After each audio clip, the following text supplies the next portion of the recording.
সত্য এটাই যে আল্লাহর রহমতের ভিতরে ডুবা আসি বিদায়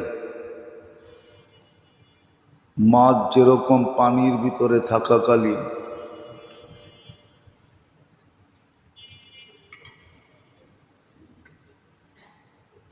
পানির পরিবেশে থাকাকালীন বা পানির ভিতরে থাকাকালীন যেরকম নিজেকে নিরাপদ মনে করে, আর এই পরিবেশটাই মাছের জন্য নির্ধারিত।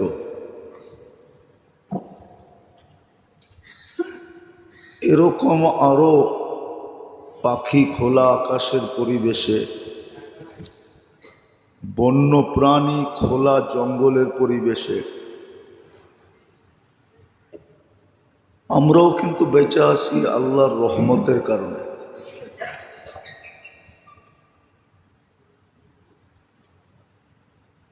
আল্লাহর রহমতের কারণেই আমরা বেঁচে আছি, নাহলে সারা দুনিয়া তো একটা কথায় একমত যে দুনিয়ার জলবায়ু অনেক পরিবর্তন হয়ে গেছে। জল আর বায়ু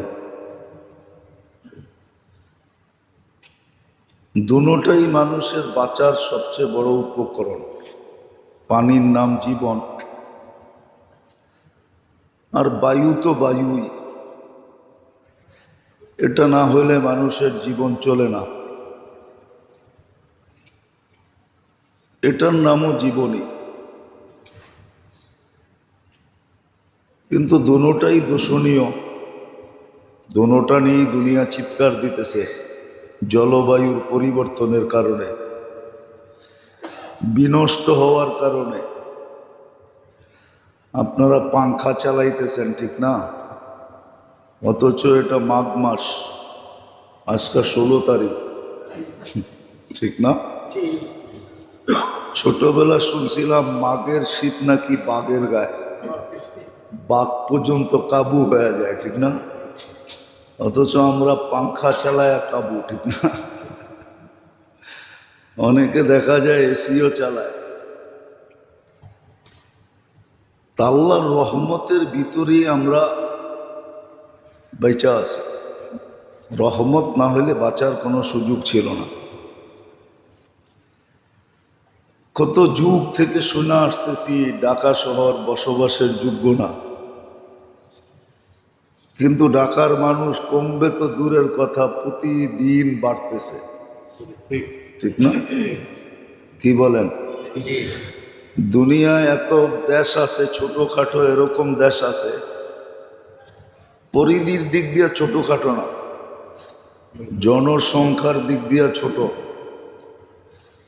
এরকম দেশ আছে পুরা দেশের মানুষ আমাদের 2-4টা স্টেশনেই ডেলি উঠানামা করে।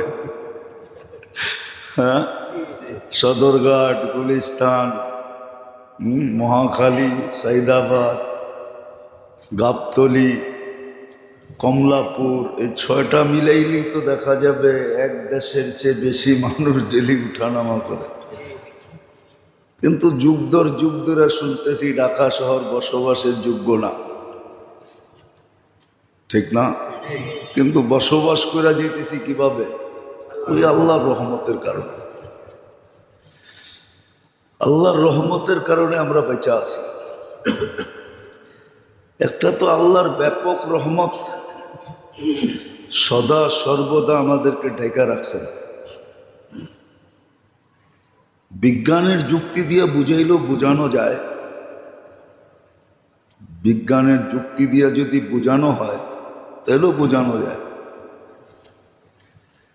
দুনিয়াটা কিন্তু সূর্যের পিছে দৌড়াইতেছে 66,000 মাইল পার ঘন্টায় গতিতে। কত? পার ঘন্টায়। বলেন আপনার আমি টিকা আছি কি করে? একটা বাসের ছাদে যদি 200 মাইল গতিতে বাসটা চলে আর ছাদের উপরে কেউ বসা থাকে, ও কি বসা থাকবে না কাগজের মতো উড়া যাবে? আমরা তো উড়া যাই না, 66,000 মাইল গতিতে দৌড়াইতেছি। আপনাদের বিজ্ঞানকে জিজ্ঞেস করেন, 1000 মাইল গতিতে ঘুরতেছে, এটা ঘোরেও দৌড়ায়ও। এটাও আল্লাহর রহমত, আমাদেরকে চাপ দিয়ে রেখে দিয়েছে। যদিও বিজ্ঞান বলে যে 266 মন অক্সিজেন আমাদের উপরে চাপ দেওয়া আছে, কিন্তু আপনি কোনোদিন অনুভব হয় যে আপনার উপরে এতগুলা ওজন চাপ দেওয়া আছে? হ্যাঁ, অনুভব হয়? এটাও আল্লাহর রহমত। একটা হলো ব্যাপক রহমত, যেটার কারণে আমরা বেঁচে আছি, নাহলে আমাদের মরে যাওয়ার কথা, অস্তিত্বহীন হয়ে যাওয়ার কথা। আরেকটা হলো আল্লাহর খুশুসি রহমত, বিশেষ বিশেষ রহমত, ঠিক না? পাক তো বাড়িতে ডেলি হয়, ঠিক না? হ্যাঁ, কিন্তু মেহমান আসলে বিশেষভাবে পাক হয়, ঠিক না?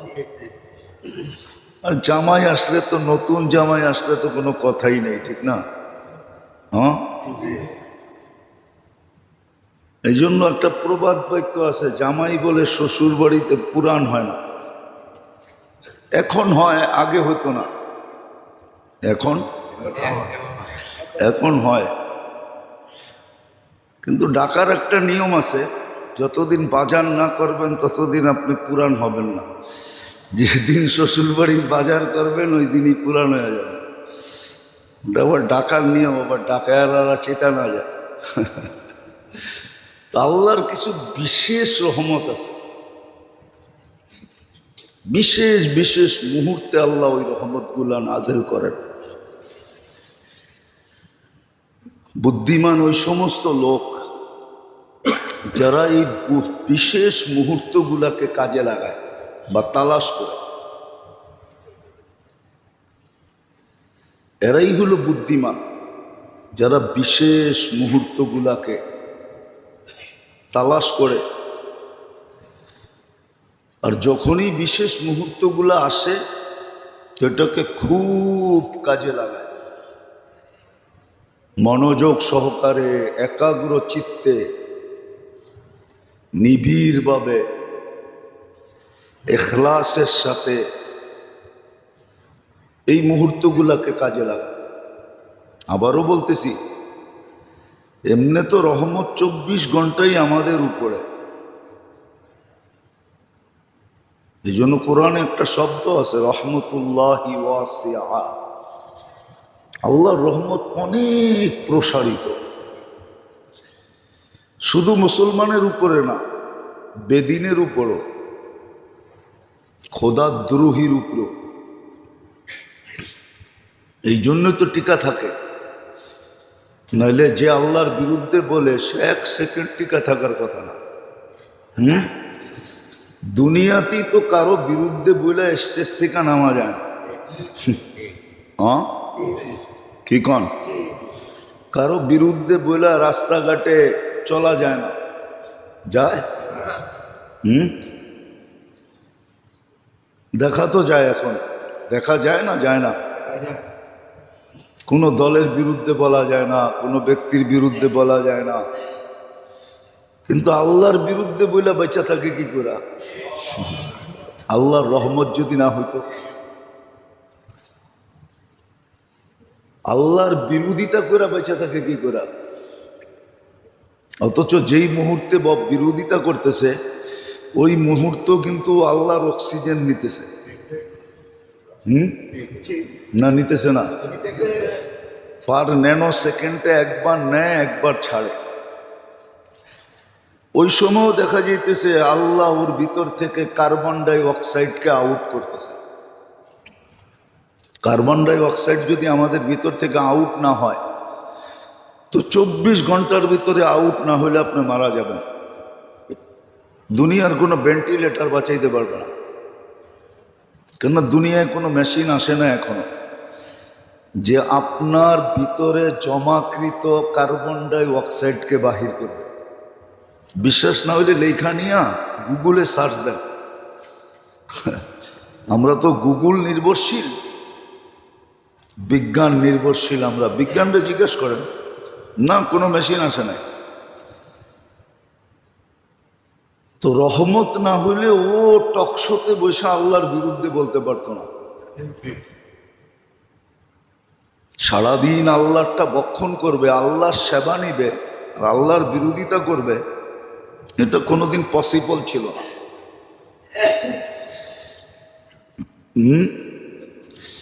আল্লাহর তো কিছু হাত দিয়ে করতে হয় না বা কাউকে দিয়েও করতে হয় না। ইযা আরাদা শাইআন আন ইয়াকুলা লাহু কুন ফায়াকুন। আল্লাহ কুন বললেই হয়, ঠিক না? নাইলে প্রবাদ বাক্য কই থেকে বানাইলেন? রাখে আল্লাহ, মারে কে? মারে আল্লাহ, রাখে কে? আল্লাহ মারলে কেউ রাখতে পারে না, আর রাখলে কেউ মারতে পারে না। এটার প্রমাণ আল্লাহ শতবার দিছে।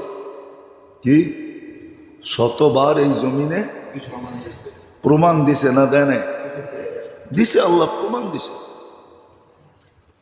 নতুন করে প্রমাণ দেওয়ার কোনো প্রয়োজন নাই।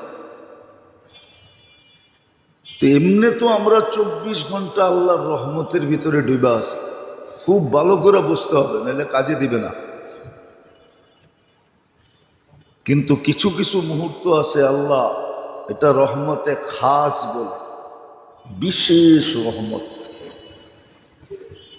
বিশেষ রহমতের দৃষ্টি, বিশেষ রহমত নাজিল করেন। এই জন্য কোরআনে ইঙ্গিতও দিছেন আল্লাহ যে এই মুহূর্তগুলাকে তালাশ করো,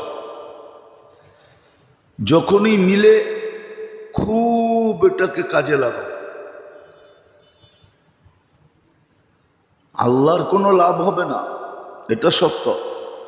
এই জন্য হাদিসে আছে সমগ্র সৃষ্টিও যদি আল্লাহর বিরোধিতা করে,